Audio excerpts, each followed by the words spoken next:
তুমি নামাজ পড়োনি কেন? অসুস্থ তাই? তুমি কি হযরত আইয়ুব আলাইহিস সালামের চেয়ে বেশি অসুস্থ?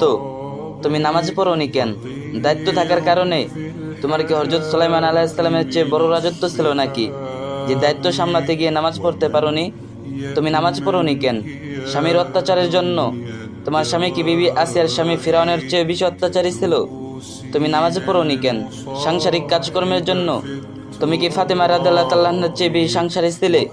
আল্লাহ তাআলা বলেন, নামাজ না পড়ার জন্য আল্লাহর দরবারে কোনো অজুহাত চলবে না। দুনিয়ার আগুনের চেয়ে 70 গুণ তেজ সম্পন্ন জাহান্নামের আগুন থেকে যদি বাঁচতে চাও, তবে নামাজকে কখনো অবহেলা করো না।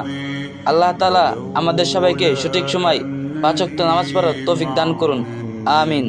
আর ভিডিওটি একটা শেয়ার করে দিন, আর যে যত পারেন বেশি বেশি কপি লিংক করে দিন। بالذات